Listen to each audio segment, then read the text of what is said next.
कि उन्होंने sales of the stomach, ये इनकरेक्ट है।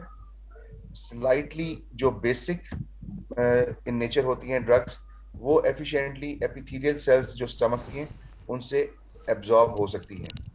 को administration of atropine speeds the absorption of a second drug. Atropine एक एंटी मस्करिनिक ड्रग है। अगर ये किसी के साथ कंबाइन करके दी जा रही है किसी और ड्रग के साथ, तो क्या इसका जो एब्जॉर्प्शन है वो स्पीड अप हो जाएगी। एब्जॉर्प्शन हम टर्म लेते हैं कि ये मूवमेंट मॉलिक्यूल्स की या ड्रग मॉलिक्यूल्स की किस लेवल पे, at the level of small intestine, जहां पे कैपिलरीज मौजूद है around the wall of small intestine. ये कैपिलरीज जो है यहाँ पे एक्सचेंज होती है of the drug molecules from the intestine with in the blood vessels. तो ये इसको हम कहते हैं एब्जॉर्प्शन।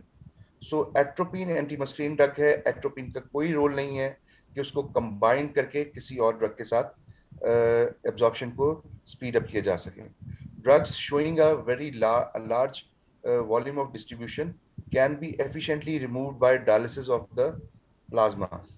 डायलिसिस ऑफ प्लाज्मा का मतलब ये है कि हम किडनी के थ्रू, बेसिकली तो किडनी है जो रीअब्सॉर्ब करती है ड्रग्स को और एक्सक्रीट आउट करती है। तो डायलिसिस जो है वो एक आर्टिफिशियल प्रोसेस है जो हम किडनी वॉश करने के लिए करते हैं। तो ऐसे में अगर कोई ड्रग जो है लार्ज वॉल्यूम ऑफ डिस्ट्रीब्यूशन रखती है, तो वो क्या इजीली रिमूव हो सकती है? जी नहीं। जिसका वॉल्यूम ऑफ डिस्ट्रीब्यूशन ज्यादा होगा जिस ड्रग का, इसका मतलब ये है कि एज कंपेयर टू ब्लड वो एक्स्ट्रा सेलुलर कंपार्टमेंट में ज्यादा एक्यूमुलेट कर रही है। तो उसने उतना ही टाइम लेना है दोबारा रिसाइकल होके रिसर्कुलेट होके ब्लड स्ट्रीम में आने में, ब्लड वेसल्स में आने में। जब ये ब्लड वेसल्स में आएगी तो ये एफिशिएंटली मूव कर सकेगी towards the liver and kidney as well, जहां पे इस प्लाज्मा का जो है ब्लड जो है इसके क्लीन अप होगा। सो ये प्रोसेस जो है स्मॉल वॉल्यूम ऑफ डिस्ट्रीब्यूशन में ज्यादा एफिशिएंट होगा। जो आपका करेक्ट आंसर था वो था stressful emotions can lead to a slowing of drug absorption. Stressful emotions की वजह से जो ड्रग एब्जॉर्प्शन है वो स्लो डाउन हो जाती है। और उसकी वजह जो है, उसकी वजह ये है कि जो ये रेट ऑफ मूवमेंट है across the wall of the small intestine वो स्लो डाउन हो रहा है। और स्ट्रेसफुल इमोशंस की वजह से अमूमन जो है एसिडिक मीडियम जो है वो ज्यादा से ज्यादा बनता जाएगा विद इन द स्टमक, जो कि एसिडिक मीडियम होने की वजह से जो सूटेबल पीएच है उससे बाहर चला जाएगा। सूटेबल पीएच है वीकली एसिड, तो ये बन जाएगा more strong acid. Food along with the drug, ये एसिड ज्यादा प्रोड्यूस होने की वजह से ड्यू टू स्ट्रेस वो towards more strong acidic medium बन जाएगा। इस वजह से जो है एब्जॉर्प्शन उसकी स्लो डाउन हो जाएगी across the wall of small intestine. If the volume of distribution for a drug is small, most of the drug is in the extracellular space. ये भी गलत है क्योंकि जब भी वीडी यानी वॉल्यूम ऑफ डिस्ट्रीब्यूशन एक ड्रग का स्मॉल होगा, इसका मतलब ये है कि जो रेशो है प्लाज्मा ड्रग कंसंट्रेशन की, जो कि डिनोमिनेटर में होता है और न्यूमरेटर में होता है पूरी होल बॉडी का जो अमाउंट है उस ड्रग की within the whole body, इस रेशियो को हम कहते हैं volume of distribution.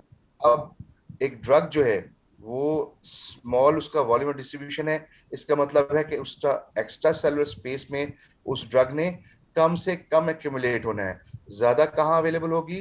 With in the blood stream. So इसलिए ये जुमला भी गलत है क्योंकि जहां वीडी ज्यादा होगी वहीं पे ड्रग ज्यादा एक्स्ट्रा सेलुलर स्पेस में एक्यूमुलेट करेगी। Number two, which of the following is true for a drug whose elimination from plasma shows first order kinetics? So इसमें ये है कि half life of the drug is proportional to the drug concentration. So half life का proportion drug concentration के साथ बिल्कुल भी नहीं होता, ये independent होती है। The amount eliminated per unit time is constant. Amount जो है वो कभी भी कांस्टेंट नहीं होगी एलिमिनेशन में, वो इनिशियली ज्यादा होगी, पर यूनिट टाइम के साथ वो रिड्यूस होती जाएगी, क्योंकि प्लाज्मा ड्रग कंसंट्रेशन कम होती जा रही है, तो उतनी ही एलिमिनेशन का जो पर यूनिट टाइम है वो भी कम होता जाएगा। Rate of elimination is proportional to the plasma concentration. Elimination जो है रेट की, वो प्लाज्मा ड्रग कंसंट्रेशन पे इंडिपेंडेंट होती है, उस पे डायरेक्टली प्रोपोर्शन नहीं होती। Elimination involves, so rate of elimination जो है यहाँ पे इंडिपेंडेंट नहीं है, ये डायरेक्टली प्रोपोर्शन है। क्यों? क्योंकि जितना प्लाज्मा ड्रग कंसंट्रेशन ज्यादा होगा, उतनी ही ड्रग जो है ज्यादा से ज्यादा एलिमिनेट होती जाएगी। फर्स्ट ऑर्डर काइनेटिक्स में ये फिनोमेना है। सो करेक्ट आंसर जो है इसका सी है, डी है। Elimination involves a rate limiting enzymic reaction operating at its maximal velocity. So velocity जो है, मैक्सिमम वेलोसिटी जो ऑपरेट कर रही कौन? Rate limiting enzyme reaction. Rate limiting enzyme reaction कहाँ मौजूद है? ये मौजूद है आपके लिवर में। लिवर में इस एंजाइम रिएक्शन का काम है कि मैक्सिमम ड्रग को इनएक्टिव कर दे। अब इनएक्टिव ड्रग जो है वो वाटर सॉल्युबल होगी और वो इनएक्टिव हो जाएगी। जितनी ड्रग इनएक्टिव और वाटर सॉल्युबल हो गई है, वो रेडी है फॉर द एलिमिनेशन। सो इसलिए एलिमिनेशन जो है इसके डिपेंडेंट जो है वो नहीं है। क्यों? क्योंकि एलिमिनेशन जो है वो आपका रिलेटेड है टू द किडनी। किडनी से इसने from the body excrete out होना है, जबकि रेट लिमिटिंग एंजाइम रिएक्शन जो है वो लिवर का है। अ plot of drug concentration versus time is a straight line. अब ड्रग कंसंट्रेशन है, उसको आपने एक ग्राफ बनाया अक्रॉस द, उसको वाई एक्सिस पे आपने टाइम रखा, एक्स एक्सिस पे, और टाइम को उसने आपने वाई एक्सिस पे रखा। सो इस तरह से आपने एक स्ट्रेट लाइन ली। स्ट्रेट लाइन जब आ रही है तो इसका मतलब ये है कि ये जीरो ऑर्डर काइनेटिक्स का को शो कर रही है, ना कि फर्स्ट ऑर्डर काइनेटिक्स को।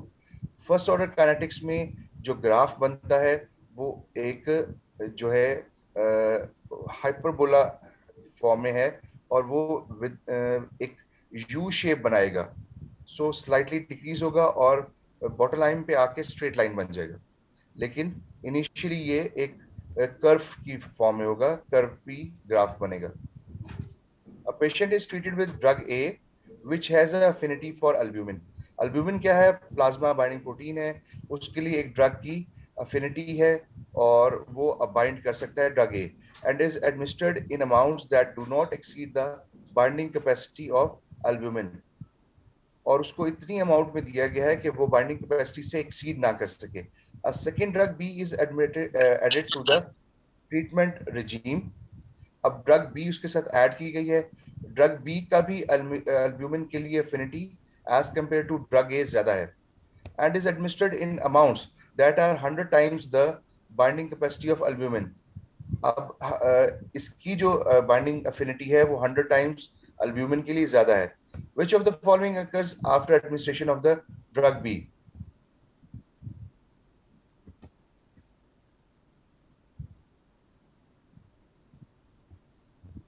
An increase in the tissue concentration of drug A. अब इसकी वजह क्या है? क्योंकि हमने ये देखा कि as compare to drug B, drug A की एफिनिटी 100 टाइम्स कम है। सो इसका मतलब ये कि ड्रग बी जो है वो मैक्सिमल अटैच हो जाएगी अल्ब्यूमिन के साथ। और अल्ब्यूमिन कहाँ मौजूद है? प्लाज्मा में। प्लाज्मा में यानी ब्लड में। ब्लड में ये अल्ब्यूमिन के साथ अटैच हो जाएगी, तो ड्रग ए जो है फ्रीली अनबाउंड फॉर्म में ज्यादा अवेलेबल है। सो इसका प्लाज्मा कंसंट्रेशन जो है वो इंक्रीज होना शुरू हो जाएगा। A decrease in tissue concentration of drug ए, ऐसा भी नहीं होगा, मैंने आपको बताया कि उसके उलट है। A decrease in the volume of distribution of drug A, volume of distribution जो है वो डिक्रीज हो जाएगा ड्रग ए का। क्यों नहीं होगा? क्योंकि ड्रग ए का जो है इसने तो बाउंड करना ही नहीं है, ये फ्री एंड बाउंड फॉर्म में मौजूद है, इसलिए इसका वॉल्यूम ऑफ डिस्ट्रीब्यूशन कभी इंक्रीज नहीं होगा। वॉल्यूम ऑफ डिस्ट्रीब्यूशन हमेशा उस ड्रग का इंक्रीज ज्यादा होता है जो कि या तो एक्स्ट्रा सेलुलर कंपार्टमेंट में एक्यूमुलेट करे या उसका अफिनिटी किसी प्रोटीन के साथ बाइंड करने की ज्यादा हो, तो उसके साथ अनबाउंड जब तक बाउंड रहेगा उस वक्त तक उसका एक्शन नहीं आएगा, सो प्लाज्मा कंसंट्रेशन इसकी इंक्रीज ही रहेगी। Decrease in the half life of the drug ए के साथ जो है ये इसका हाफ लाइफ जो है इसको भी हम डिस्कस कर लेते हैं। ड्रग ए जो है इसका हाफ लाइफ डिक्रीज हो गया है, इसका मतलब ये है कि ड्रग ए जो है वो तेजी से यूज हो जाएगी और अपना इफेक्ट दे देगी, ऐसा नहीं है, क्योंकि अब ड्रग बी जो है उसकी एफिनिटी ज्यादा है। ड्रग बी जब तक के अनबाउंड होके अपना इफेक्ट नहीं दे देगी, ड्रग ए जो है वो प्लाज्मा में अवेलेबल रहेगी। Addition of more drug A significantly alters the serum concentration of unbound drug B। ऐसा नहीं है, क्योंकि अफिनिटी जो है वो ड्रग बी की 100 टाइम्स ज्यादा है, जो कि इतनी ज्यादा है कि अगर ड्रग ए की कंसंट्रेशन हम इंक्रीज कर भी दें ब्लड के अंदर, तब भी उसका इफेक्ट नहीं आएगा, वो इतनी एबिलिटी नहीं रखेगी कि वो अल्ब्यूमिन के साथ बाइंड कर जाए। Question number 4, addition of glucuronic acid to a drug. Glucuronic acid जो है ये मेटाबॉलिज्म के लिए लिवर के अंदर मौजूद होता है।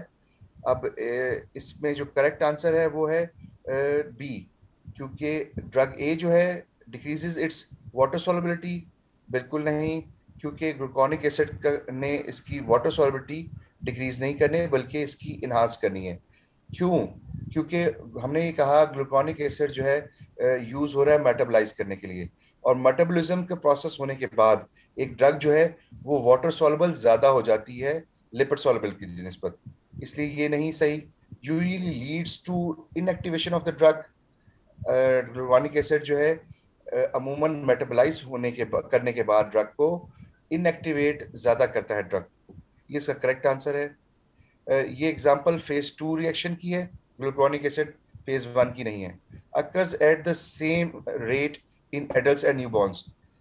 ऐसा भी नहीं है, क्योंकि एडल्ट्स में जो है मेटाबॉलिज्म का प्रोसेस और न्यूबॉर्न्स में और होता है। It involves cytochrome P450 system में इसकी इन्वॉल्वमेंट नहीं होती। Drugs show zero order kinetics of elimination. Zero order kinetics जो है एलिमिनेशन की, उसमें जो पॉइंट्स हैं वो क्या क्या हैं? पहला है they are more common than those showing first order kinetics. नहीं, जीरो ऑर्डर काइनेटिक्स जो है उसमें मार्केट में अवेलेबल जितनी ड्रग्स हैं उनका सिर्फ 2% है। 95 to 98% ड्रग्स जो हैं वो अमूमन फर्स्ट ऑर्डर काइनेटिक्स को ज्यादा फॉलो कर रही हैं। So first order kinetics are more common, जो फर्स्ट ऑर्डर काइनेटिक्स एलिमिनेशन के फिनोमेना को एग्जिबिट कर रही हैं। Decrease in concentration exponentially with time. नहीं, बिल्कुल नहीं। जीरो ऑर्डर काइनेटिक्स में जो कंसंट्रेशन है वो कांस्टेंट होती है, जो डिक्रीज हो रही है। तेजी से एलिमिनेशन जो है विद टाइम डिक्रीज होती है और वो स्ट्रेट लाइन बनाती है। सो इसका मतलब ये हुआ कि 2 घंटे पहले जितनी ड्रग एलिमिनेट हो रही थी, एग्जैक्ट 2 घंटे बाद भी उतनी होगी, डिस्पाइट के प्लाज्मा कंसंट्रेशन ड्रग की रिड्यूस हो गई है। Have a half life independent of the dose. नहीं, ये डोज डिपेंडेंट है हाफ लाइफ के, और ये डायरेक्टली प्रोपोर्शन है। Show a plot of drug concentration versus time than that is linear. जो इसमें जो ग्राफ बनता है ड्रग कंसंट्रेशन वर्सेस टाइम का, वो अमूमन मैंने आपको बताया कि वो कर्वी होता है, वो लीनियर नहीं होता। सो हम कह सकते हैं कि ये फर्स्ट ऑर्डर काइनेटिक्स में ऐसा होता है। जीरो ऑर्डर काइनेटिक्स में अमूमन स्ट्रेट लाइन बनती है। क्यों? क्योंकि जो 2 घंटे पहले कंसंट्रेशन थी, अब उसमें एग्जैक्ट 2 घंटे बाद, क्योंकि अगर हम बात करें हाफ लाइफ एक ड्रग की 2 आवर्स है, तो ड्रग कंसंट्रेशन उसकी एग्जैक्ट 2 घंटे के बाद हाफ रह जाएगी और उसके बाद further half. So with decrease in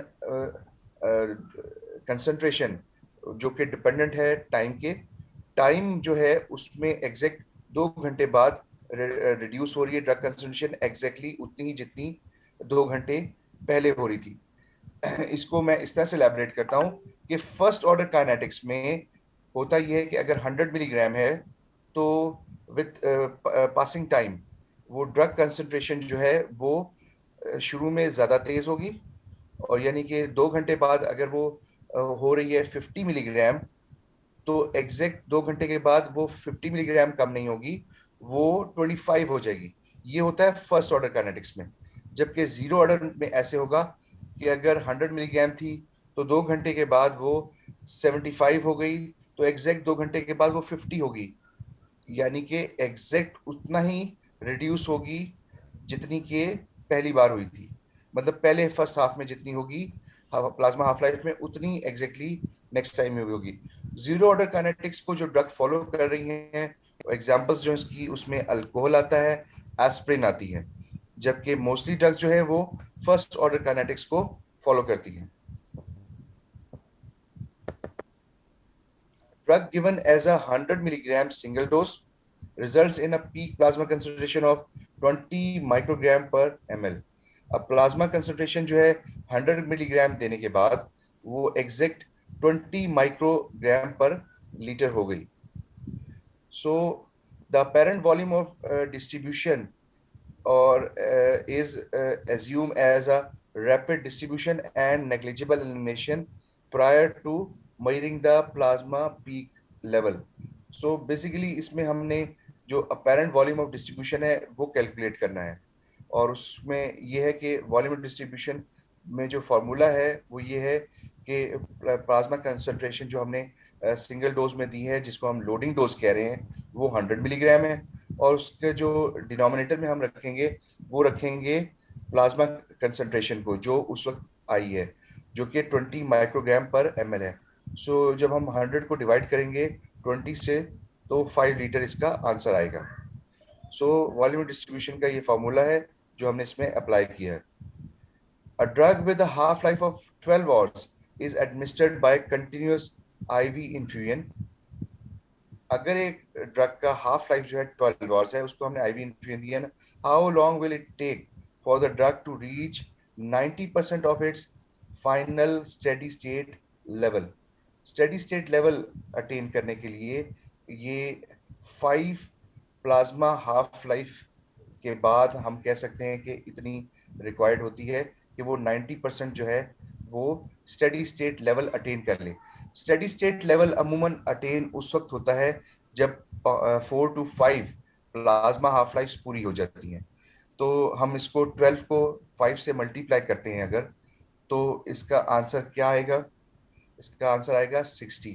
जबकि अगर हम 4 से कर रहे हैं तो उसका आंसर आएगा, क्या आएगा? 40, 24, 48, 60। सो बेसिकली 3 हाफ लाइफ के बाद क्या हुआ? 3 हाफ लाइफ के बाद एग्जैक्ट बन रहा है 48 आवर्स। तो हमने जो इधर जो हमारा करेक्ट आंसर था वो है 40 आवर्स। क्यों? क्योंकि हम देखते हैं अगर ड्रग हाफ लाइफ जो है कम होती है, कैसे होती है? एग्जैक्टली फर्स्ट ऑर्डर काइनेटिक्स का जो फिनोमेना है उसमें 12 आवर्स के बाद एक ड्रग ने कितना हो जाना है? 50%। उसके 12 आवर्स के बाद ड्रग ने हो जाना है कितना? 75%। क्यों? क्योंकि पहली बार में हाफ लाइफ जो है 50% जो है वो ड्रग जो है वो एलिमिनेट हो गई है। तो बिल्कुल ऐसे ही हमने कंटिन्यूस जब इन्फ्यूजन देनी होती है तो वो भी बिल्कुल उसके ऑपोजिट देनी होती है। इसको कुछ इस तरह से मैं एक्सप्लेन करता हूँ कि पहले हम इसका डाउनवर्ड जो है वो हम डिस्कस कर लें।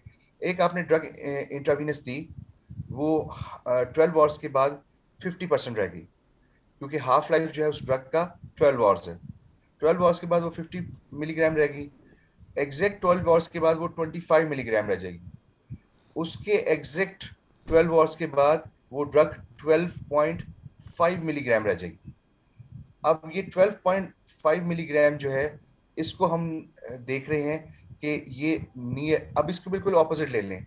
अब आप इंट्रावीनस जब इन्फ्यूजन देते हैं तो स्टेडी स्टेट कंसंट्रेशन 90% लाने के लिए एग्जैक्ट 3 प्लाज्मा हाफ लाइफ ही रिक्वायर्ड है, जो कि 12 आवर्स, 24 आवर्स और उसके बाद 48 आवर्स 36 आवर्स बनती है, तो 36 आवर्स जो है वो नियर 40 आवर्स है। तो हम कह सकते हैं कि 12.5 हमने कैलकुलेट किया था मिलीग्राम में। अब जब हम इसको 90% के हिसाब से देखते हैं तो 2.5 राउंड ऑफ इसमें ऐड करते हैं, तो वो एग्जैक्ट 90% बन जाता है। तो 90% यानी कि exact three, slightly more than 3 plasma half life. तो इसलिए ये 40 आवर्स इसका करेक्ट आंसर बन रहा है, क्योंकि 36 आवर्स 3 प्लाज्मा हाफ लाइफ के बाद अराउंड 90 से थोड़ा सा माइनस कर ले तो तकरीबन ये बनता है 87.5। 87.5 जो है परसेंट जो है plasma half life, 3 plasma half life के बाद ड्रग जो है बॉडी से एलिमिनेट हो जाती है। तो बिल्कुल इसके वाइस वर्सा जब हम एक ड्रग इन्फ्यूज करते हैं आईवी, तो भी ऐसा ही करेगी। Which of the following results in a doubling of a steady state concentration of a drug? Doubling the rate of infusion, maintaining the rate of infusion but doubling the loading dose, loading dose double करने से नहीं जब बल्कि rate of infusion, यानी कि पर unit time में हम कितनी ड्रग बॉडी में इंड्यूस कर रहे हैं उससे हम स्टेडी स्टेट कंसंट्रेशन को डबल कर सकते हैं। सो ये इसका करेक्ट आंसर है। सी में है doubling the rate of infusion and doubling the concentration of infuse drug.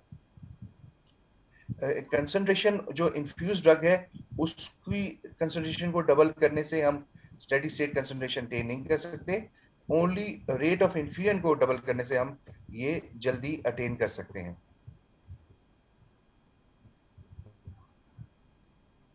A 63-year-old man recently diagnosed with hypertension started a therapy with hydrochlorothiazide, 1 tablet daily. हाइड्रोक्लोरोथाइजाइड जो है एसिडिक ड्रग है, पीके जो है about जो है वो 1। विच of the following parts of the digestive tract represents the main site of absorption of that drug. तो जो आपसे सिर्फ सिंपल ये पूछा गया है कि जो आपका जो डाइजेस्टिव ट्रैक है यानी एलिमेंट्री ट्रैक जो है उसमें कौन सा पोर्शन है जिसमें सबसे ज्यादा एब्जॉर्प्शन होती है, और वो करेक्ट आंसर इसका ड्यूटेनम और जिजिनम है, यानी कि स्मॉल इंटेस्टाइन है। स्टमक में इतनी नहीं होती, ओरल में तो बिल्कुल नहीं होती, कोलोन में हो सकती है, रेक्टम में बिल्कुल नहीं होती। तो ये है कि सबसे मैक्सिमम जो है वो स्मॉल इंटेस्टाइन में एब्जॉर्प्शन हो रही है। 22-year-old woman suffering from asthma was prescribed albuterol by inhalation. albuterol जो है bronchodilating drug है। which of the following permeation process accounted for the transfer of the drug through the bronchial mucosa? अब जो bronchial जो आपके alveoli हैं वहां पे अराउंड द जो वॉल है उस पर कैपिलरीज मौजूद हैं, वहां पे एक्सचेंज होगी, अल्ब्यूट्रॉल जो है वो पास ऑन होगा, मूव करेगा from the alveoli with in the blood stream, और उसके लिए जो मीडियम रिक्वायर्ड है वो लिपिड बाइलेयर जो है जहां से ये इजीली मूव कर सकता है, क्योंकि ये जो ड्रग है अल्ब्यूट्रॉल इसको हम इसकी कंपोजिशन जो बनाते हैं वो मोस्टली जो ड्रग्स होती हैं उनकी लिपिड सॉल्युबल बनाते हैं। तो लिपिड सॉल्युबल एक्वस से नहीं हो सकती, फैसिलिटेटेड डिफ्यूजन से, एंडोसाइटोसिस से नहीं, और ना ही एक्टिव ट्रांसपोर्ट से। ये स्मॉल मॉलिक्यूल है इसलिए इसने लिपिड डिफ्यूजन के थ्रू ही मूव करना है। The branch of science which deals with interaction between the body and the drug is known as pharmacology. Pharmacodynamics में हम इसको डिस्कस नहीं करते। फार्माकोडायनामिक्स में हम डिस्कस क्या करते हैं कि what is the action of the body over the drug. So drug जो है वो बॉडी के ऊपर क्या एक्शन कर रही है, यानी कि ड्रग बॉडी के ऊपर क्या यूजफुल इफेक्ट लेके आ रही है, ड्रग जो है वो अपने एडवर्स इफेक्ट्स उसके ऊपर लेके आ रही है। काइनेटिक्स में बिल्कुल उसके ऑपोजिट होता है, बॉडी ड्रग के साथ क्या करती है, यानी उसको एब्जॉर्ब कैसे करती है, डिस्ट्रीब्यूट कैसे करती है, एक्सीट आउट कैसे करती है, मेटाबोलाइज कैसे करती है, ये फार्माकोकाइनेटिक्स में पढ़ते हैं। ड्रग और बॉडी का इंटरेक्शन जो है वो हम फार्माकोलॉजी में पढ़ते हैं। टॉक्सिकोलॉजी जो है उसमें हम टॉक्सिक इफेक्ट्स जो हैं एक ड्रग के या एडवर्स इफेक्ट्स उनको डिस्कस करते हैं। फार्माकोपिया, फार्माकोपिया जो है ये एक बुकलेट फॉर्म में होती है, और जो है एक कमेटी होती है गवर्नमेंट की तरफ से, वो इसको बनाती है, और इसमें फॉर्मुलेशन तमाम की तमाम एक ड्रग्स की लिखी होती हैं, और किन पर्पस के लिए इसको यूज किया जाता है वो उसमें मेंशन होती है। सो फार्माकोपिया एक गस्टेड एक बुक है जो स्टेट की तरफ से जारी की जाती है। The movement of the drug molecules to various drug compartments body compartments by permeating through various body membranes. So drug molecules की मुख्तलिफ बॉडी कंपार्टमेंट्स में जो मूवमेंट है उसको हम कहते हैं डिस्ट्रीब्यूशन। एब्जॉर्प्शन जो है वो कहाँ पे होती है, वो सिर्फ और सिर्फ उसकी स्पेसिफिक जो साइट है वो एट द स्मॉल इंटेस्टाइन है। एक्सक्रीशन जो है वो मूवमेंट नहीं होती उसमें, जो ड्रग है वो पार्ट ऑफ द बॉडी नहीं रहती। एलिमिनेशन में ये है कि ये एक एक्सक्रीशन का एलिमिनेशन का हिस्सा एक एक्सक्रीशन है। एलिमिनेशन कलेक्टिवली हम ये कहते हैं कि after passing through the liver either या तो ड्रग जो है पार्ट ऑफ द बॉडी रहे तो इनएक्टिव रहे, और अगर वो इनएक्टिव और उसका जो बाकी पोर्शन है ड्रग का वो पार्ट ऑफ द बॉडी ना रहे यानी कि एक्सक्रीट आउट हो जाए। तो elimination is a larger term use for big term use for the excretion. Excretion यानी कि एलिमिनेशन में दोनों चीजें हम कह सकते हैं, part of the body drug नहीं रही और part of the body drug है, और अगर part of the body drug है तो वो फंक्शनली इनएक्टिव है। मेटाबॉलिज्म में क्या है कि मोर लिपिड सॉल्युबल ड्रग जो है वो मोर वाटर सॉल्युबल फॉर्म में कन्वर्ट हो जाती है। The apparent volume of a biological fluid from which a drug is removed by elimination process per unit time of the body weight is known as। Excretion में ये है कि part of the body नहीं रहती drug, elimination में part of the body है तो inactive है, अगर नहीं है तो फिर वो एक्सक्रीशन है। तो एलिमिनेशन एक लार्जर टर्म है, उसका पार्ट एक्सक्रीशन है।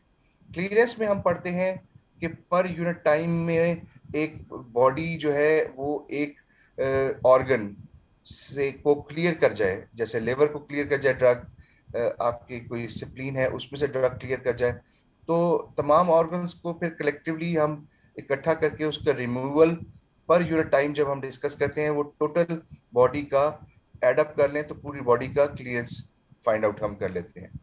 तो removal of the body from the of a drug from the organ और from the body per unit time is called clearance. Metabolism ऐसा नहीं है, उसमें हम वाटर मोर लिपिड सॉल्युबल से वाटर सॉल्युबल में जो ड्रग कन्वर्ट हो रही है या फंक्शनली इनएक्टिव हो रही है, इसको हम कहते हैं इस प्रोसेस को मेटाबॉलिज्म। टर्मिनेशन, टर्मिनेशन का मतलब है टर्मिनेट कर दिया है, यानी कि ड्रग जो है एंड पार्ट जो है यानी कि आपके फीसिस और आपका किडनी वहां पे ड्रग पहुंच चुकी है और अब वो रिमूव होने वाली है, तो टर्मिनेशन इसको हम कह रहे हैं। A physical process by which a weak acid becomes less lipid soluble and more lipid soluble। अब ये डिस्ट्रीब्यूशन नहीं है, एलिमिनेशन भी नहीं है। फर्स्ट पास इफेक्ट क्या होता है, फर्स्ट पास इफेक्ट ये होता है कि मोर लिपिड सॉल्युबल से लेसर लिपिड सॉल्युबल या मोर वाटर सॉल्युबल में कन्वर्जन, उसको हम कहते हैं, या यूं कह लें कि ड्रग जितनी जो है ओरिजिनल फॉर्म से कन्वर्ट हो गई है उस पोर्शन को हम कहते हैं कि ये फर्स्ट पास इफेक्ट इस ड्रग पे अप्लाई हो गया है। बाकी जितनी ड्रग बचती है उसको हम कहते हैं कि ये इस ड्रग की बायोअवेलेबिलिटी है, जो ओरिजिनल फॉर्म में फ्रैक्शन बचती है। परमिएशन मूवमेंट है अक्रॉस द वॉल, इसको हम कहते हैं, ये भी नहीं है। प्रोटोनेशन, प्रोटोनेशन मेटाबॉलिज्म का एक प्रोसेस है जिसमें क्या हो रहा है, हाइड्रोजन आयंस ऐड अप हो रहे हैं। सो इसलिए हम बेहतर तौर पे इसको हम इस पे अप्लाई कर सकते हैं कि ये प्रोसेस है जो प्रोटोनेशन इसमें हो रहा है। The route of drug administration that gives the most rapid onset of pharmacological effect। Intramuscular, intravenous, intradermal, पर ओरल और subcutaneous.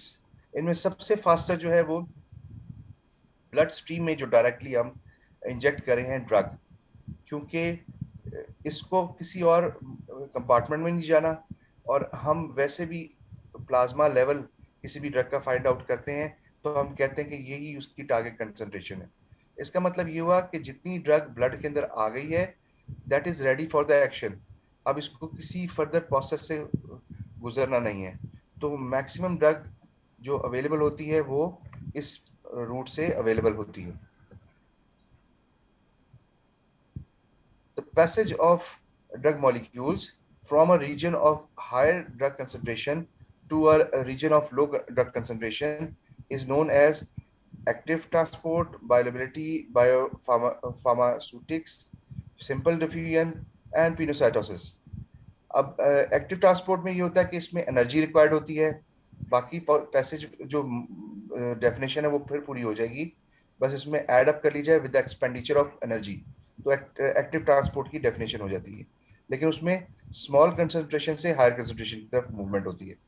Bioavailability, fraction of the drug, percentage of the drug pass unchanged form from the liver after the metabolism. इस fraction को drug की जो है उसको हम कहते हैं कि ये अनचेंज फॉर्म में जो अवेलेबल है after passing through the metabolism process और फर्स्ट पास इफेक्ट अप्लाई होने के बाद जो ड्रग जो बचती है उसको हम बायोअवेलेबिलिटी कहते हैं. बायोफार्मास्यूटिक्स, बायोफार्मास्यूटिक्स में ये है कि नेचुरल रिसोर्सेज से हम जो ड्रग बना रहे हैं उसकी जो प्रेपरेशन है उस प्रोसेस को हम कहते हैं biopharmaceutics. Simple diffusion, simple diffusion जो है इसका करेक्ट आंसर है और उसमें ये है कि from high drug concentration to lower drug concentration ये ड्रग मूव करती है. पिनोसाइटोसिस, पिनोसाइटोसिस में ये है कि फ्रॉम द इसमें ये होता है कि एक स्मॉलर मॉलिक्यूल जो है वो इन्वेड होगा और अक्रॉस द वॉल वो एनगल्फ होने के बाद वॉल की दूसरी तरफ से वो एक्सपेल आउट हो जाएगा. सो पिनोसाइटोसिस हम इस प्रोसेस कह रहे हैं जो कि एक्सोसाइटोसिस एंडोसाइटोसिस का हिस्सा है. which tissue has the greatest capacity to biotransform drug? Biotransform drug का मतलब ये कि बायोट्रांसफॉर्मेशन के अंदर मेटाबॉलिज्म और एक्सीशन दोनों आते हैं.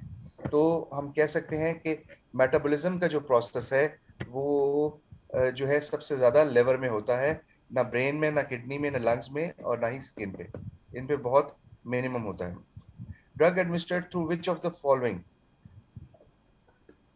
routes has the capacity to avoid first pass metabolism? Orally ये फर्स्ट पास मेटाबॉलिज्म यानी कि लिवर से मेटाबलाइज होने के प्रोसेस को हम फर्स्ट पास मेटाबॉलिज्म कह रहे हैं, वो अप्लाई होता है ओरली जब भी हम ड्रग देंगे. सबकुटेनियसली भी स्लाइटली अप्लाई होगा, सबडर्मल भी होगा, रेक्टल से तो लाजमी होता है.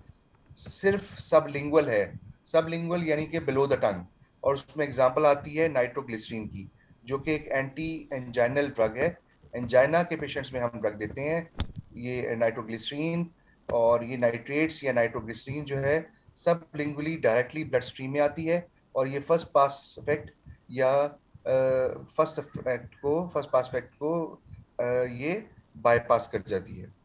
Bioavailability of a drug refers to, bioavailability क्या होती है? Percentage of administered dose that reaches systemic circulation in unchange form, यानी कि ब्लड स्ट्रीम में आ गई है अनचेंज फॉर्म में, यानी जितनी फ्रैक्शन ऑफ द ड्रग बची है यानी percentage of drug. This means 100% अगर ड्रग आपने दी है तो उसका 80% 70% ओरली जो है वो पास अनचेंज हो जाए फ्रॉम द लिवर और ये कहाँ आ जाए ब्लड स्ट्रीम में to travel to the tissues. जो बाकी 10 to 20% ड्रग है वो क्या हुई, उस पर फर्स्ट पास इफेक्ट अप्लाई हो गया और वो ड्रग ट्रांसफॉर्म हो गई, मेटाबलाइज हो गई into more water soluble form. Ratio of oral to parenteral dose ये बायोअवेलेबिलिटी नहीं होता. Ratio of orally administered drug to that excreted in the faeces, faeces का उससे रेशियो से कोई ताल्लुक नहीं है. Ratio of the drug excreted unchanged in urine to that excreted as metabolites. Metabolites क्या होता है? मेटाबॉलिज्म के बाद जो मेटाबॉलिक प्रोडक्ट्स बनते हैं उनको हम मेटाबोलाइट्स कहते हैं. उसका रेशियो किससे निकाला जा रहा है? ड्रग अनचेंज फॉर्म में जो यूरिन में आ रही है उससे, वो भी नहीं है. Percentage of administered dose that reaches systemic circulation in change form, इसका मतलब ये है कि सिस्टेमिक सर्कुलेशन इन ब्लड में जितना प्रोपोर्शन चेंज होने के बाद चेंज फॉर्म में आ रहा है, यानी ओरिजिनल आपने ड्रग जो दी थी उसकी फॉर्मुलेशन और थी, 100% थी वो जब आपने ओरली ली, अब ब्लड स्ट्रीम में आने के बाद वो लिवर पे पास होने के बाद वो ब्लड स्ट्रीम में आई और यहाँ पे वो चेंज फॉर्म में होगी, तो 100 का वो 20% जो था उसकी ये डिस्कशन करें कि वो ब्लड स्ट्रीम में आ जाए। ब्लड स्ट्रीम में सिर्फ वही ड्रग आएगी जो कि पास अनचेंज फॉर्म में हो गई है। Drug administered through different routes have different bioability. Which of the following routes has the 100% bioability? Orally 100% नहीं होती, रेक्टल भी नहीं होती, क्योंकि सुपीरियर वेना केवा में जो ड्रग आती है रेक्टल रूट से। रेक्टल रूट से हम अमूमन ग्लिसरीन पॉजिटिव देते हैं, और इनका काम ये होता है कि रेक्टल रेक्टम में ये प्लेस कर दी जाती है, और कॉन्स्टिपेशन के लिए हम इसको यूज करते हैं। लेकिन ये 100% ड्रग हार्ट तक नहीं पहुंच पाती। Superior vena inferior vena cava के साथ जो अटैच स्मॉल वेसल्स हैं वो आ रही हैं रेक्टम से, और ये रेक्टल वेसल्स जो हैं ये बाईपास कर जाती हैं कुछ, और इंफीरियर वेना केवा में नहीं आती, और इनमें से कुछ जो ड्रग है वो इन वेसल्स के थ्रू लिवर में आ जाती है, पोर्टल सर्कुलेशन में। एनहेलेशन के थ्रू जो है कुछ ड्रग आपकी ज़ाया हो सकती है। मैक्सिमम ड्रग आप इनहेल नहीं कर पाते थ्रू द एरोसोल्स। जो एरोसोल्स जो सिलेंडर होते हैं, जो एस्थमेटिक पेशेंट यूज करते हैं एपिसोड्स जब अटैक के आते हैं, तो वो कुछ ड्रग जो है एयर ड्रॉपलेट की सूरत में आपके ओरल कैविटी से बाहर चली जाती है, वो पार्टिकल्स आपके वेस्ट हो जाते हैं। इंट्रावीनस से जितनी ड्रग हम इंस्टिल करते हैं, एडमिनिस्टर करते हैं, 100% वो लिवर को बाईपास करके ब्लड स्ट्रीम में रहती है, और टारगेट कंसंट्रेशन अटेन करती है, और टारगेट टिश्यू पे अपना अफेक्ट देती है। इंट्रामस्कुलर से स्लाइटली नियर 100% होती है, मैक्सिमम ये भी ब्लड स्ट्रीम में आ जाती है बाद में 98% तक।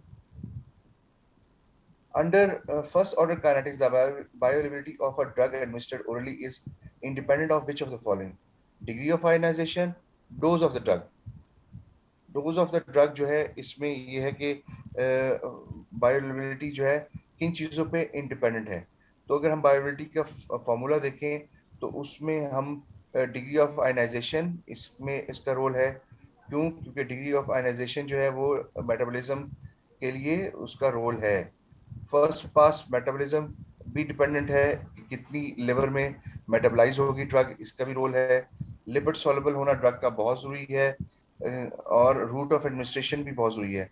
बायोबिलिटी 100% होगी अगर हम इंट्रावीनसली देंगे, ओरली जब भी देंगे तो रूट ऑफ एडमिनिस्ट्रेशन ओरली देंगे तो बायोबिलिटी हमेशा रिड्यूस हो जाएगी। तो डोज ऑफ द ड्रग जो है उस पर डिपेंडेंट नहीं है बायोबिलिटी। आप 10 मिलीग्राम दे दें ड्रग, 20 मिलीग्राम दे दें, बायोअवेलेबिलिटी उतनी ही आएगी। यानी कि अगर आपने 10 मिलीग्राम दी है और से फॉर एग्जांपल 1 मिलीग्राम जो है ड्रग मेटाबलाइज हो जाती है, उस पर फर्स्ट पास इफेक्ट अप्लाई हो जाता है, जबकि 10 मिलीग्राम में से 9 मिलीग्राम जो है बायोअवेलेबिलिटी उसकी अवेलेबल है।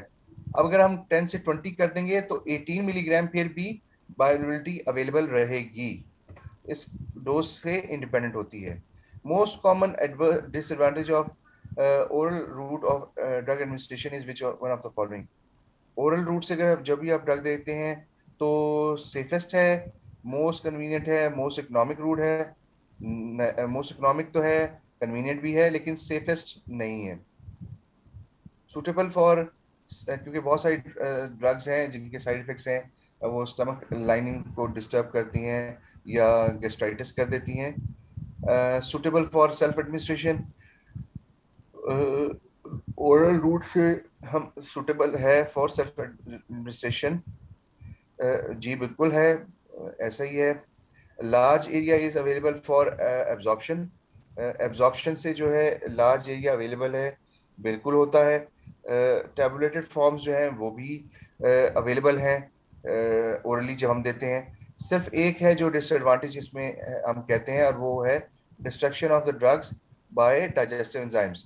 डाइजेस्टिव एंजाइम जो है विद इन द स्टमक वो ड्रग को डिस्ट्रॉय कर सकते हैं। If the rate of infusion of a drug to a patient were doubled, what response in the steady state concentration would be expected? Rate of infusion आपने double कर दिया है तो steady state concentration पे double ही होगा। सो ये इसका effect होगा, हाफ नहीं होगा, कभी भी इंक्रीज नहीं होगा, उतना ही इफेक्ट आएगा कि डबल कर देगा। Passive flux of drug molecules is applied by fixed law of diffusion. Which of the following factors is not included in the calculation of flux by this? Fixed law of diffusion जो है उसमें formula जो है C1 minus C2 यानी drug concentration, उसमें ये B जो है ये एक्सक्लूड हो गया, और जो इंक्लूडेड नहीं है वो क्या है, डेंसिटी ऑफ द मीडियम। बाकी उस फिक्स लॉ ऑफ डिफ्यूजन के फॉर्मूले में तमाम है, थिकनेस जो यानी एरिया क्रॉस द डिफ्यूजन भी अवेलेबल है, C1 minus C2 concentration gradient difference है वो भी उस फॉर्मूला में है, थिकनेस ऑफ द पाथ वो भी है, परमिबिलिटी कोफिशिएंट भी उसमें है, कांस्टेंट वैल्यू है ये रेशियो जो निकाली जाती है। तो फाइनली जो है वो डेंसिटी ऑफ जो मीडियम है वही है जो कि इसमें इंडिपेंडेंट होता है। एक स्टूडेंट ने मुझसे पूछा है रेट ऑफ डिफ्यूजन क्या होता है। रेट ऑफ डिफ्यूजन ये होता है कि आप इसमें ये देखते हैं कि पर यूनिट टाइम आपने ड्रग कितनी बॉडी के अंदर इंस्टिल की है, यानी कि कंसंट्रेशन ओवर टाइम। से फॉर एग्जांपल हम कहते हैं 2 मिलीग्राम पर यूनिट टाइम आप मिनट्स में भी ले सकते हैं, सेकंड्स में भी ले सकते हैं, अमूमन पर यूनिट टाइम जो है वो मिनट्स में लिया जाता है। तो 1 मिनट में 20 मिलीग्राम आपने बॉडी में इंस्टॉल की। अब वो ड्रग जो है वो सॉल्वेंट है और वो किसी फ्लूइड में मिक्स हुआ हुआ है, किसी लिक्विड में मिक्स हुई ड्रग होती है जो कि एम्प्यूल या वाइल फॉर्म में अवेलेबल होती है। आप इंजेक्शन के थ्रू उसमें से अपने सिरिंज में ऐड ऑन करते हैं और उसके बाद बॉडी में इंस्टिल करते हैं। ये भी तरीका है। अगर लार्जर वॉल्यूम्स देने हैं तो आप ड्रिप की शक्ल में भी दे रहे हैं, तो उसमें 1 मिनट में कितनी ड्रग बॉडी के अंदर गई है इसको हम कहते हैं रेट ऑफ इन्फ्यूजन पर यूनिट टाइम पर मिनट। 20 मिलीग्राम गई पर यूनिट 1 मिनट, तो हम कहेंगे कि रेट ऑफ इन्फ्यूजन इस ड्रग का 20 मिलीग्राम पर मिनट है। Drug metabolism in humans usually results in a product that is drug metabolism की सूरत में क्या क्या हो सकता है, पहले हम वो डिस्कस करें जो करेक्ट नहीं है। More likely to distribute intracellularly. Distribute intracellularly वो नहीं हो सकती क्योंकि ये मोर वाटर सॉल्युबल हो जाती है। More likely to be reabsorb by kidney tubules. Kidney tubule से रीअब्सॉर्ब नहीं होगी बल्कि एलिमिनेट होने के लिए ये वाटर सॉल्युबल हो जाती है कि अब ये इजीली एलिमिनेट हो जाएगी, रीअब्सॉर्ब होने नहीं होगी after metabolism. More lipid soluble than the original drug. अमूमन जो है ड्रग मोर वाटर सॉल्युबल होती है ओरिजिनल ड्रग की निस्बत। अगर 100 मिलीग्राम आपने ओरिजिनल ड्रग दी है तो मोर सॉल्युबल जो है ड्रग नहीं होगी, वो वाटर सॉल्युबल ज्यादा हो जाएगी। यानी कि अब 90 जो है एज कम्पेयर टू 100 लिवर से बाईपास होने के बाद, अप्लाई होने के बाद, मेटाबलाइज होने के बाद से फॉर एग्जांपल 90% जो है ड्रग ओरिजिनल फॉर्म में है और 10% जो है वो वाटर सॉल्युबल हो गई है। मोर सॉल्युबल अब नहीं रही लिपिड सॉल्युबल, क्योंकि 100 मिलीग्राम जो थी जब हमने ओरली एडमिनिस्टर की थी ड्रग तो वो ज्यादा थी lipid soluble. Water soluble 10 milligram हो गई है तो 90 मिलीग्राम एज कम्पेयर टू 100, 90 कम हो गया है lipid soluble after passing through the liver. Less water soluble than the original, ये भी सही नहीं है क्योंकि ड्रग जो है वो ओरिजिनल ड्रग जो है वो मोर वाटर सॉल्युबल नहीं थी, वो लेस वाटर सॉल्युबल थी। लेकिन after passing through the liver अब ये ड्रग जो है क्या हो गई है, मोर वाटर सॉल्युबल की तरफ जा रही है, पहले ये कम थी। सो करेक्ट आंसर इसका है less lipid soluble than the original drug. इसका मतलब ये हुआ कि मेटाबॉलिज्म का प्रोसेस अप्लाई होता है तो ड्रग अमूमन 100 मिलीग्राम थी लिपिड सॉल्युबल, 10 मिलीग्राम उसमें अब लिवर में जाने के बाद कन्वर्ट हो गई वाटर सॉल्युबल में, जबकि अब 90 मिलीग्राम रह गई है लिपिड सॉल्युबल। सो ये है कि लेसर हो जाती है lipid soluble than the lipid original drug. We start intravenous infusion of a drug using a pump that ensures the rate of drug delivery is constant over time. Time गुजरने के साथ साथ ये कांस्टेंट रहे। क्या कांस्टेंट रहे? Rate of drug delivery. इसका मतलब है कि बस अब तो ये 5 मिनट रह गए हैं, तो इंशाल्लाह उसके बाद ये आपका खत्म हो जाएगा। वैसे भी आपका नेक्स्ट लेक्चर तो 11 बजे है, तो बस इंशाल्लाह ये 5 मिनट्स में आपका ये खत्म हो रहा है। हमने आईवी डोज दी ड्रग की कांस्टेंट, अब पर यूनिट कांस्टेंट टाइम में भी हम उतनी ही दिए जा रहे हैं। Which of the following factors determine how long it will take for a drug to reach a steady state concentration in the drug? Steady state concentration आती कब है? Steady state concentration होती क्या है, पहले ये हम डिस्कस कर लें। ये है कि रेट ऑफ एडमिनिस्ट्रेशन जितनी हो, यानी कि ड्रग जितनी आपने बॉडी में एडमिनिस्टर की, उतनी ही पर यूनिट टाइम में ड्रग एलिमिनेट भी हो जाए। तो इसका मतलब ये होता है कि स्टेडी स्टेट कंसंट्रेशन अटेन हो गई है। इसका मतलब ये है कि हमने 2 मिलीग्राम ड्रग दी, उतनी की उतनी 2 घंटे बाद 2 मिलीग्राम बॉडी से बाहर निकल गई, तो 2 घंटे बाद हमने 2 मिलीग्राम फर्दर ड्रग और दे दी। तो एक ये अटेन हो गई है स्टेट जिसमें रेट ऑफ एडमिनिस्ट्रेशन और रेट ऑफ एलिमिनेशन ये बराबर हो जाए। और ये कब अटेन होता है? After 5 plasma half life. अगर हम कहेंगे कि कौन सा फैक्टर इसमें रोल रखता है, तो वो प्लाज्मा हाफ लाइफ का ही है, क्योंकि plasma half life 5 plasma half life के बाद ड्रग जो है वो मिनिमम हो जाती है विद इन द ड्रग। इसको इस तरह से कहेंगे, 100 मिलीग्राम दी, 2 घंटे बाद कितनी हो गई? 50 मिलीग्राम रह गई, 2 घंटे के बाद 25, 2 घंटे के बाद 12.5, फर्दर 2 आवर्स के बाद कितनी रहेगी? 6.25। सो इस तरह से करके ड्रग जो है आफ्टर 5 प्लाज्मा हाफ लाइफ, यानी कि 2 आवर्स 2 आवर्स 2 आवर्स 10 आवर्स के बाद एग्जैक्ट 3 पॉइंट समथिंग रहेगी, यानी 97% ड्रग जो है बॉडी से एलिमिनेट हो गई है। सो ऐसी स्टेट में 5 प्लाज्मा हाफ लाइफ अटेन हो गई, यानी कि 10 घंटे बाद हमने अगली डोज दोबारा देनी है। तो ये है रोल प्लाज्मा हाफ लाइफ का, कि हमें फैक्टर्स जब हम डिस्कस करेंगे कि हमने स्टेडी स्टेट लेवल अटेन करना है, तो हमने ये नोट करना होगा कि कितने हाफ लाइफ के बाद ड्रग नेग्लिजिबल रह जाए, प्लाज्मा कंसंट्रेशन उसकी नेग्लिजिबल हो जाए। और वो हमें सिर्फ पता लगेगा प्लाज्मा हाफ लाइफ से, ना क्लियरेंस से, ना बायोअवेलेबिलिटी से, ना पेरेंट वॉल्यूम ऑफ डिस्ट्रीब्यूशन का रोल है इसमें, और ना ही इन्फ्यूजन रेट का, बल्कि इन्फ्यूजन रेट तो इसके डिपेंडेंट है। सिमिट्रिडीन और कीटोकोनाजोल जो है, सिमिट्रिडीन एक एसिड पेप्टिक डिजीज में यूज होने वाली है, गैस्ट्राइटिस में यूज होने वाली ड्रग है ये, और कीटोकोनाजोल जो कि एंटीफंगल ड्रग है। ये दोनों एग्जांपल्स किसकी हैं? ये एंजाइम इनहिबिटर की हैं, यानी कि इनको अगर किसी और ड्रग के साथ मिला के दिया जाएगा तो ये दूसरी ड्रग के एंजाइम मेटाबॉलिज्म के प्रोसेस को स्लो डाउन कर देंगी। साइटोक्रोम P450 लिवर के अंदर मौजूद है। ये एक एंजाइम सिस्टम है जो अप्लाई करता है होता है ड्रग्स के ऊपर, और उनको मेटाबोलाइज होने में हेल्प आउट करता है। ये दोनों ड्रग्स जो हैं एंजाइम इनहिबिटर का की एग्जांपल्स हैं। ये एंजाइम इनहिबिशन कहाँ होती है? लिवर के अंदर, और मेटाबॉलिज्म की सूरत में एंजाइम्स का रोल है मेटाबोलाइज करने में। ये दूसरी ड्रग जो साथ मिला के दी गई है उसकी मेटाबॉलिज्म को स्लो डाउन करते हैं एंजाइम इनहिबिशन की वजह से, और इनएक्टिव कर देते हैं साइटोक्रोम P450 को। सिबोरिक डर्माटाइटिस एक 28 ओल्ड मैन को हुआ है, उसको हमने टॉपिकल कॉर्टिकोस्टेरॉइड दी है क्रीम बाय हिज डर्माटोलॉजिस्ट कि ये क्रॉनिक रैश जो है, एरिथमा जो है ओवर द चीक्स, ये बेहतर हो जाए। Which of the following steps is more critical to achieve a therapeutic drug concentration in the plasma? जब आपने locally topically over the skin apply की है कोई क्रीम, कोई लोशन, तो उधर सबसे इंपॉर्टेंट चीज है एब्जॉर्प्शन। एब्जॉर्प्शन हम कहते हैं कि from the site of administration to the blood stream, systemic circulation.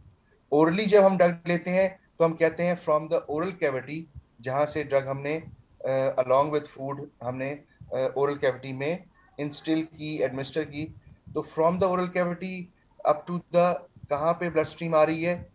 Wall of the small intestine, जहां से ड्रग ने एब्जॉर्ब होना है अलोंग विद द फूड, तो वो हम कहते हैं वहां पे। अब ये ड्रग जो है अप्लाई कर रहे हैं over the skin, topically apply कर रहे हैं under the skin, micro vessels हैं, कैपिलरीज हैं, जहां से एब्जॉर्ब होती है ड्रग।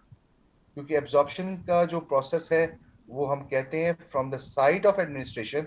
साइट ऑफ एडमिनिस्ट्रेशन हुई आपकी स्किन, और up to the systemic circulation. Systemic circulation blood के लिए लफ्ज इस्तेमाल होता है, और ब्लड स्ट्रीम कहाँ पे है? अंडरलाइन द स्किन जो कैपिलरीज मौजूद है वहां पे जो ही परमिएट करेंगी ये ड्रग, ब्लड स्ट्रीम में आएगी, एब्जॉर्प्शन का प्रोसेस पूरा हो जाएगा। सो अगर हमने ड्रग प्लाज्मा कंसंट्रेशन अचीव करनी है तो हमने ड्रग को ऐसा बनाना है कि वो ज्यादा से ज्यादा एब्जॉर्ब हो सके, ताकि वो ब्लड स्ट्रीम तक पहुंच सके।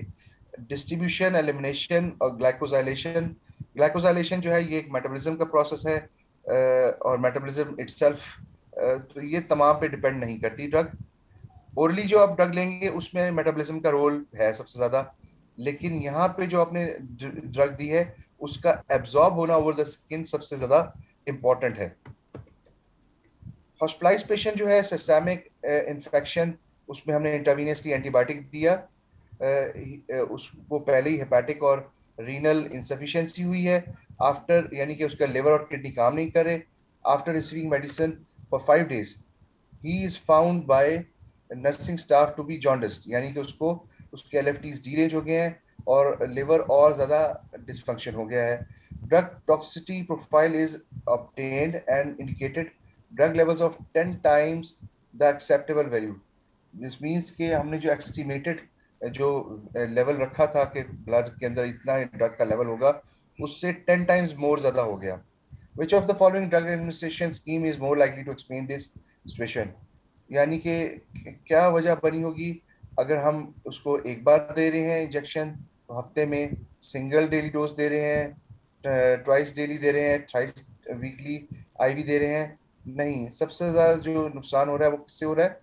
कंटिन्यूस आईवी इन्फ्यूजन से, क्योंकि कंटिन्यूसली ड्रग जा रही है आईवी से और इसमें जो है ड्रग लेवल अटेन हो रहा है, क्योंकि आईवी जो भी हम ड्रग देते हैं, एक तो ये है कि वो पर यूनिट जाए जा रही है, बाकियों में तो फिर भी हमने सीक्वेंस में दी, स्केजुअल दी, डिवाइडेड डोजेस में दी, फ्रीक्वेंटली दी, कोई सुबह शाम है, कोई दिन में एक बार है, हफ्ते में एक बार है, कंटिन्यूस दे रहे हैं, तो कंटिन्यूस बॉडी में इंस्टिल हुए जा रही है ड्रग। इसका मतलब ये है कि सबसे ज्यादा नुकसान इन आईवी कंटिन्यूस से ही होता है, क्योंकि ये लिवर और किडनी को बाईपास कर रही है, मेटाबलाइज नहीं होगी, क्योंकि वो पहले ही अफेक्टेड है दोनों ऑर्गन्स। तो ड्रग जो है प्लाज्मा लेवल उसका मैक्सिमम हो जाएगा। 16-year-old man, high school football player, takes 800 milligram of ibuprofen after morning practice for a sore knee. तो नी जॉइंट के लिए बेसिकली ब्रूफेन की ड्रग ली गई है। हाफ लाइफ ब्रूफेन का 2 आवर्स है। What percentage of the original drug and load of plasma load of ibuprofen will remain in his blood when afternoon practice starts in 4 hours. सो इसका मतलब ये हुआ कि हमने ये देखना है कि कितनी ड्रग ब्लड के अंदर रह गई है। अगर एक पेशेंट का 2 आवर्स प्लाज्मा हाफ लाइफ है, 2 घंटे बाद ड्रग जो है वो 400 से 800 से 400 रह जाएगी, और उसके फर्दर 2 आवर्स यानी टोटल 4 आवर्स के बाद 400 से 200 रह जाएगी। तो 80 100 मिलीग्राम का कंपेयर करें 200 मिलीग्राम से, तो आफ्टर 4 आवर्स ड्रग जो है सिर्फ 25% रह जाएगी, यानी कि 200 मिलीग्राम टोटल ड्रग का रह चुका होगा प्लाज्मा के अंदर। तो स्टूडेंट्स ये था आपका आज का, और ये रिकॉर्डेड है तो इसलिए इंशाल्लाह आपको मुकम्मल लेक्चर भी मिल जाएगा, इसको आप बाद में भी देख सकते हैं।